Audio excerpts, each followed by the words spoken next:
खुलुमबाय गिबियावनो नागिर नोंथांमोनखौ बयखौबो चेनेलाव बरायना लाग्रोनाय जाबाय नोंथांमोननि थाखाय दिनै मोनसे गोनांथार भिडिअ लाबोनाय जादों आसा खालामदों नोंथांमोना बे भिडिअखौ बयबो जोबजासिम नायलांगोन होननानै आं नोंथांमोननिसिम बे भिडिअनि गेजेरजों बिटिसिनि साख्रिफोरनि बागै माखासे बाथ्राखौ बुंहरनो सानदों मानो होनोबा नोंथांमोना गोबांनो सोंहरगासिनो दं आरो बिटिसिनि रिक्रुटमेन्ट प्रसेसआ माब्लानिफ्राय रिस्टार्ट जाफिनगोन होननानै आरो बेनिफ्राय आं नोंथांमोननिसिम दाख्लैबावै मोनसे भिडिअ लाबोनाय जादोंमोन जाय भिडिअनि गेजेरजों नोंथांमोननिसिम खोन्थाहरदोंमोन डिजल्भ खालामजानाय सिएसबिनि चेयारमेन आरो मेम्बारफोर बिथांमोना गुवाहाटी हाइकर्टआव थांनानै हाग्रामा महिलारि बिथांमोननि सरकारखौ केस एबा पिटिसन हैदों होननानै आं नोंथांमोननिसिम खोन्थाहरनाय जादोंमोन दा बिनि बागैबा नोंथांमोननिसिम बे भिडिअनि गेजेरजों माखासे आपडेटखौ खोन्थाहरगोन आरो बिनिफ्राय नोंथांमोना रावबोथ' बावाखै जानांगौ नैबे बिसिडिसि सेक्रेटारि फरेस्टार 1 आरो फरेस्ट गार्ड साख्रिनि थाखायबो लाइमोनफ्रा गुवाहाटी हाइकर्टआव थांनानै केस एबा बिथांमोना पिटिसनखौ हैदोंमोन आरो दा बिनि बागैबा नोंथांमोननिसिम माखासे आपडेटखौ खोन्थाहरनो सानदों बयबो नोंथांमोना भिडिअखौल' जोबजासिम नायलांबानो जाबाय दा बिनिफ्राय आंनि मोनसे खावलायनाय थाग्रोबाय दे नोंथांमोना गासिबो चेनेलखौ साबस्क्राइब खालामना लाग्रोलाय होननानै जाहाथे नोंथांमोना बेबादिनो भिडिअखौ मोननो हायो आं नोंथांमोननिसिम गिबियावनोथ' नैबे रिक्रुटमेन्ट प्रसेसनि बागैनो खोन्थाहरनोसै जेनेबा नैबे थार्ड ग्रेड फर्थ ग्रेडनि बे रिक्रुटमेन्ट प्रसेसआ माब्ला रिस्टार्ट जाफिननो हागौ बायदि आं बिनि बागै खोन्थाहरनोसै दिनैसिमावबो सिएसबिनि चेयारमेन आरो मेम्बारफोरखौ हाग्रामा महिलारि बिथांमोननि सरकारा थिसनथाइ होआखै एबा बिथांमोना सायख'वाखै दे जुदि सायख'नायबा दिनैसिमहालागैथ' मिथिना मोनसिगौमोन खौरां बिजोङावनो बेयो ओंखारगौमोन नाथायबा दिनैसिमावबो बेखौ नुनो मोननाय जायाखै सिएसबिनि दायो गोदान चेयारमेना सोर जाखो मेम्बारफोरा सोर जाखो बेखौ दिनैसिमबो जोङो मिथिना मोननो हानाय जायाखै आरो माने एपइन्ट जायाखै आरो दिनैसिमावबो दा बेनिखायनो आं नोंथांमोननिसिम बेखौ बुंहरबाय गिबियावनोथ' नोंथांमोना सिएसबिनि चेयारमेन आरो मेम्बारफोरनि एपइन्टमेन्ट जानायखौ नोंथांमोना नेग्रोदो बिनि उनावसो जोङो माखासे डिसिसनखौ लानो हागोन जेनेबा आरो जों बेखौबो मिथिनो हागोन रिक्रुटमेन्ट प्रसेसआ स्टार्ट जाफिनगोन ना जाफिना बेनि बागै दायो जेनेबा जोङो सिएसबि अफिसाव थांनानै सोंहैबाबो जों बेखौ मिथिना मोननो हानाय नङा मानो होनोबा सिएसबि अफिसाव दायो रावबो गैया चेयारमेनबो गैया मेम्बारबो गैया रावबो गैया दा बेनिखायनो जों बेहाय थांनानै दायो सोंहैबाबो जों बेखौ मिथिना मोननो हानाय नङा गोबां मानसिफ्रानो नोंथांमोना सोंहैदों जानांगौ आं बेखौथ' एसे खौरां मोननो हानाय जादों गोबां नोंथांमोना सोंहैनोबो खोथा होदों सोरबा नोंथांमोना सोंहैबायबो जानो हागौ आरो नाथायबा गोदान सिएसबिनि चेयारमेन मेम्बारफोर फैयागौ माने जों बेखौ मोजाङै मिथिना मोननाय नङा रिक्रुटमेन्ट प्रसेसआ स्टार्ट जाफिनगोन ना जाफिना ना बोरै गोदानैसो बिथांमोना रिटेन एग्जाम लाफिनगोन गोदानैसो ग्रेड 4 नि थाखाय इन्टारभिउ लाफिनजोबगोन बेफोरनि बागै जों मोजां मिथिना मोनगोन जेब्ला सिएसबिनि चेयारमेन मेम्बारफोर बिथांमोना थिसनथाइ जायो अब्लासो आरो दा बेनिखायनो नोंथांमोना एसे सम नेबावनांगोन मिथिनाय बादिबाथ' बावैसोनो जानो थांगासिनो दं होननानै आं बेखौ मिथिना मोनदों जेनेबा सिएसबिनि गोदान चेयारमेन गोदान मेम्बारफोरा बावैसोनि उनावनो एपइन्ट जासिगोन बायदिखौ आं मिथिना मोनदों दा बेनिखायनो नोंथांमोना नैबे डिसेम्बर मासखौ नोंथांमोना नेथारबानो जाबाय अब्ला जोङो माखासे डिसिसनखौ एसे उनाव लानो हागोन दा बे जाहैबाय दा बेनिखायनो बुंहरनो हाया आरो मालानिफ्राय रिस्टार्टआ जागोन जानुवारि मासाव जानायनि गोबां चान्सआ दङ जेरै बिथांमोना एपइन्टमेन्ट लेटारखौ होगोन नालाय नैबे एलपिइउपिनि टेट टिचारफोरनि एपइन्टमेन्ट लेटारखौ बिथांमोना जानुवारि मासाव होनो थाखाय बिथांमोना टार्गेटखौ लादों दा बेनिखायनो नोंथांमोना जानुवारि मासनिफ्राय रिस्टार्ट जागोनखौ एसे आसाखौ लानो हागोन आरो अब्लाबो आं नोंथांमोननिसिम 100% बे बाथ्राखौ बुंहरा दा बिनिफ्राय केसनि बेलाया बोरै जागोन जेनेबा नैबे सिएसबिआबोथ' हाग्रामा महिलारि बिथांमोननि सरकारखौ केस एबा पिटिसन होबाय नालाय गुवाहाटी हाइकर्टआव बिथांमोना थांनानै मानि थाखाय हाग्रामा महिलारि बिथांमोननि सरकारा नैबे सिएसबिखौ डिजल्भ खालामनो मोननांगौ टिनर जोबैनि सिगांनो जेनेबा टाइमानो बिथांमोननिया दंबावोमोन जोंनिया दंबावोमोन जेनेबा सिएसबिनिफ्राय जायफोर रिप्रेजेन्ट खालामदों बिथांमोननि बे स्टेना बे आरो जेनेबा जोंनियाथ' समा दंबावोमोन मानि थाखाय सरकारा डिजल्भ खालामनो मोनखो बेबादि बिथांमोना होननानै गुवाहाटी हाइकर्टआव थांदों बेखौथ' नोंथांमोननिसिम आं दाख्लै खोन्थाहरबायमोन दा बिनि बागैबो सरकारा दायो रिप्लाइखौ होनो नांगौ खै थारिखआव होनो नांगौ आं बेखौ एसे मोजाङै नोंथांमोननिसिम खोन्थाहरनोसै नैबे खै थारिखआव आं बेखौ नायनानै एसे नोंथांमोननिसिम खोन्थाहरनो सानदों फैगौ जानुवारिनि 7 थारिखआव मोनदां आं बेखौ एसे मोजां नायफिननो र'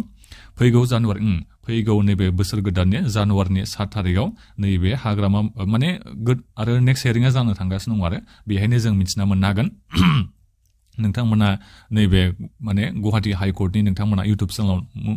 आपडेट थाबाय थाबानो जाबाय बुंनायाबो जाबावलालै आंनिया नोंथांमोना नैबे गुवाहाटी हाइकर्टनि अफिसियेल जोंहा इउटुब चेनेल दं बेवहाय नोंथांमोना बयबो थाबानो जाबाय नायबाय थाबानो जाबाय फैगौ जानुवारिनि 7 थारिखआव मा डिबेट जालाय बेखौ नोंथांमोना अब्ला मिथिना मोननो हागोन जेनेबा सरकारा मा बुङो मानि थाखाय डिजल्भ खालामनाय जाखो सरकारा जोबनाय लोगो लोगोनो सिएसबिआबो जोबफायो नामा दा बेफोरनि गासैबो एन्सारखौ नोंथांमोना मिथिना मोननो हागोन आरो माखासे रिजनफोर सरकारा होनो हागौ खोमा दा बेखौ नोंथांमोना फैगौ जानुवारिनि 7 थारिखआव मिथिना मोननो हागोन बायदिखौ आं मोनदों आरो दा बिनिफ्राय बियो माबायदि जागोन दा बेखौथ' बुंनो हाया नाथायबा जोंना नैबेसो आरो बाथ्राया नैबे जायफोर लाइमोनफ्रा नोंथांमोना माबायाव गुवाहाटी हाइकर्टआव थांनानै पिटिसन एबा केस हैदोंमोन नैबे बिसिडिसि सेक्रेटारि फरेस्टार 1 आरो फरेस्ट गार्ड साख्रिनि थाखाय नोंथांमोना गोबानो सोंहरदों आं बिनि बागै नोंथांमोननिसिम माखासे आपडेटखौ खोन्थाहरनो सानदों हाग्रामा महिलारि बिथांमोननि सरकारा फैनायनि उनाव माने बिटिसि सरकारनिफ्राय अफिसियेलि माखासे लयार थायो खैजनसो थायो खैजनसो एडभकेट थायो आं बेखौथ' बुंनो थांला दै नाथायबा सरकारनिफ्राय अफिसियेलि रिप्रेजेन्ट खालामग्रा थायो गुवाहाटी हाइकर्टआव खैजनसो उकिल थायो आं बेखौ मिथिया दे दा बिनिफ्राय बे उकिला बियो केसनि बागै मोजाङै मिथियाखै जेनेबा बिथांनिसिम बे फाइला सफैयाखै जाहैबाय दाख्लै हेरिं जादोंमोन नालाय दा बे हेरिंआव मा बाथ्रा बुंनाय जादों आं बेखौ नोंथांमोननिसिम खोन्थाहरदों आरो बे हेरिं जानाय समाव माने हाग्रामा महिलारि बिथांमोननि बे उकिला माखासे फाइलखौ मोनाखैमोन जाहैबाय जे बे केसनि बागै बे पिटिसननि बागै मोजाङै मिथियाखैमोन जाहैबाय आरो बिनिखायनो बिथांमोना टाइमखौ बिदोंमोन हाग्रामा महिलारि बिथांमोननि सरकारनि जा रिप्रेजेन्ट खालामदोंमोन लयार एबा एडभकेट बिथांमोना बे टाइमखौ बिदों आरो मास मोनसेसो समखौ बिदोंमोन दा बिनिफ्राय नेक्स्ट हेरिंआ माब्ला जागोन बिनि बागैथ' दिनैसिमबो डेटखौ मिथिना मोनाखै नाथायबा नैबे डिसेम्बरनि जोबथा सप्तायाव माखासे आपडेटखौ मोनगोन बादिखौ आङो मिथिना मोननाय जादों दा बेनिखायनो बयखौबो आं नोंथांमोननिसिम खावलायबाय नोंथांमोना दैजोथ' हमनांगोन बयबो नेनांगोन जेनेबा कर्ट केसआ बेबादिनो हांगा दावरा नोंथांमोना जाजमेन्ट मोनगोन बेबादिथ' जाया बोसोर बोसोर गुरायलायनांगौ जायो सम नोंथांमोना नेनांगौ जायो दा जेखियानो जाया माने अब्लाबो जों मोनसे नङा मोनसे मोजां फिथाइखौ मोनखागोन मानो होनोबा बै समाव जेब्ला हेरिं जादोंमोन अब्ला बै समनि एडभकेटआ बे बाथ्राखौ बुंदोंमोन जे नैबे बिसिडिसि सेक्रेटारि फरेस्टार 1 आरो फरेस्ट गार्ड साख्रिनि थाखाय बेसेबां कार्ड अफ मार्क थांनाय बेखौ देखायनो नांगौ आरो बेजों लोगोसेनो माबायाव केटेगरि वाइज जेरै एसटि ओबिसि जेनेरेल बेसेबां कार्ड अफ मार्क थांनाय बिनि बागैबो बिथांमोना बुंदोंमोन दा बिनिखायनो दाथ' सरकार गोदाननि उकिल जाबाय नालाय दा बेनिखायनो नोंथांमोना एसे सम नेनो नांसिगोन नङाबा जुदि प्रमद बर' बिथांमोननिनो सरकार थानायबा दिनैसिमहालागैथ' जोङो माबाखौ मोनबायबो जानो हागौमोन खोमा कार्ड अफ मार्कफोरनि बागै जोङो मिथिनानैबो मोननो हाबायबो जानो हागौमोन खोमा आरो नाथायबा प्रमद बर'नि सरकारावथ' थांबाय हाग्रामा महिलारि बिथांमोननि सरकारा फैबाय हाग्रामा महिलारि बिथाङाथ' बुंबाय थादोंमोन इलेक्सननि केम्पेनिंनि समावनो बिथांमोना बुंदोंमोन बिथांमोननि मथ'आ बेबोमोन बिथांमोननि रादाया बेबोमोन नैबे बिसिडिसि सेक्रेटारि फरेस्टार 1 आरो फरेस्ट गार्डनि साख्रिनि थिसनथाइ होनायाव इलिगेल बाबै सोरबा साख्रिनि एपइन्टमेन्टखौ होदोंबा इलिगेल बाबै साख्रिनि एपइन्टमेन्ट होनाय जादोंबा बेखौ जोङो केन्सेल खालामगोन होननानै बिथांमोना इलेक्सननि रादायाव बे बाथ्राखौ नोंथांमोननिसिम माने बुंबायानो थादोंमोन आरो दा बेखौ बिथांमोना दिनैसिमबो नाथायबा मावफुंनायखौ नुनो मोननाय जायाखै बेखौथ' बुंबाय थादों दाख्लैसिमाव बेखौ बिथाङा बुंगासिनो दङ हाग्रामा महिलारि बिथाङा बेखौ बुंगासिनो दङ जोङो इनभेस्टिगेसन खालामगासिनो दं होननानै बे बाथ्राखौ बुंगासिनो दं आरो नाथायबा दिनैसिमबो जोङो बे इनभेस्टिगेसननि फिथाइखौ जोङो मोननो हानाय जायाखै जेनेबा सोरबाफोर इलिगेल बाबै साख्रि लानाय जादोंना जायाखै जों बेखौ दिनैसिमावबो मिथिनानै मोननो हानाय जायाखै नाथायबा बे बाथ्राखौ बे हाग्रामा महिलारि बिथाङा बुंबाय थादों इलिगेल बाबै साख्रि होनाय जादों होननानै नाथायबा रावखौबो दिनैसिमाव केन्सेल खालामनाय बेबादि नुनो मोननाय जायाखै दाख्लै नाथायबा मोनसे नटिस फैदों साब्रैनिल'सो नोंथांमोना नुदों जानांगौ जाय माने क्वालिफिकेसन गैयिनि थाखाय एपइन्टमेन्ट मोननो हायो एबा साख्रियाव बिथांमोना हाबनो हायो बेबादि जादों आरो नोंथांमोना आंनिसिम गोबांनो बुंहरदों बेखौलाय जों सिगाङावनो मिथिखायोमोन गोबां मानसियानो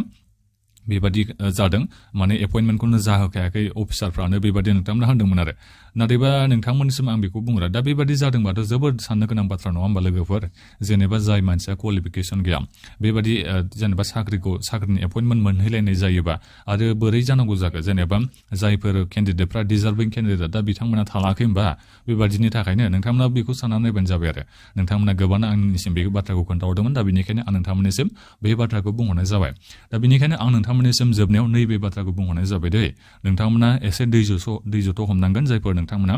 गुवाहाटी हाइकर्टआव नैबे बिसिडिसि सेक्रेटारि फरेस्टार 1 आरो फरेस्ट गार्ड साख्रिनि थाखाय पिटिसन एबा केस हैनाय नोंथांमोनाथ' दैज' हमनो नांसिगोन आरो बयबो नोंथांमोना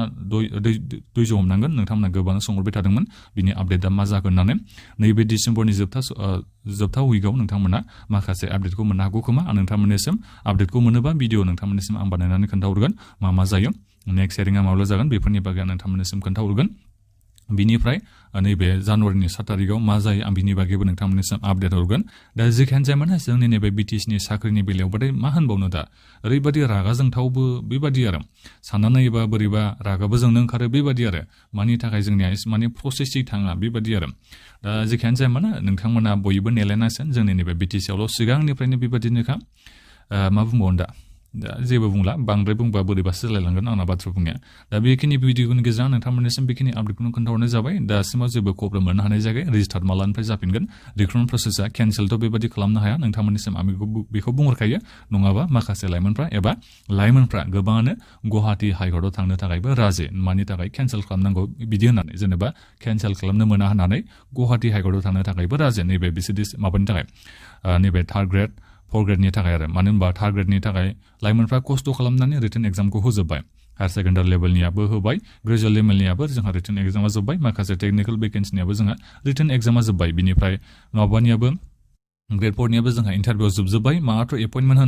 होनांगौल' दा बेखौ जुदि केन्सेल खालामला बायोबा लाइमोनफ्रा सोरबा मोजां मोनगोनसे रावबो मोजां मोना दा बेनिखायनो लाइमोनफ्रा माने गुवाहाटि हाइकर्टआव थांनो थाखायबो दायो गासिबो जानजि खाफ्राना दंखाजोबो आरो केन्सेल जाबाय होनबाथाय आरो थांखागोन दा बेनिखायनो नैबे CSBनि गोदान चेयारमेन मेम्बारफोरनि एपइन्टमेन्ट जानायखौसो लाइमोनफ्रा नेनानै दं आरो दा बेनिखायनो बयबो नोंथांमोना धैर्य हमलायदो आरो बिनिफ्राय रावबो माबाफ्रा जार्नालिस्टफ्रा बेखौ कुइसन खालामा आरो साख्रि बाख्रिफोरनि बेलायाव रावबो माबा खालामा कुइसन खालामा मात्र नैबे टिचारफोरनि साख्रिनिल' माने कुइसनखौ सोंबाय थायो नैबे LP UPनि बुंगोन ओमफ्राय पोस्ट ग्रेजुवेट टिचारफोरनि बेफोरनिखौल' माने सोंबाय थागोन नाथाय नैबे 3rd ग्रेड 4th ग्रेडनि बागै जेबो रावबो सोङा आरो खौरांगिरि बिथांमोना आं बेखौनो खावलायो जायफोर खौरांगिरिफोर नोंथांमोना भिडिअखौ नायदोंबा नोंथांमोना कुइसनफोरखौ एसे मोजाङै सोंबानो जाबाय नैबे 3rd ग्रेड 4th ग्रेडनि थाखायबो दा बेफोरनि रिक्रुटमेन्ट प्रसेसफोरखौ हाग्रामा मुलार बिथांमोननि सरकारा माब्लानिफ्राय खालामफिननो सानदों केन्सेल खालाममारखो ना माखो बेफोरनि बागै मोजाङै सोंबा गाहाम जागोन बायदिखौ आं मोनदों आरो दा बेखौनो आं नोंथांमोननिसिम बे भिडिअनि गेजेरजों बुंहरनाय जाबाय फ्रास्ट्रेट जालायलांबाय आंबो नोंथांमोननिसिम माने मा बाथ्रा बुंहरबावनो होननानै गोबां नोंथांमोना सोंहरबाय थायो दा जिखियानो जामानो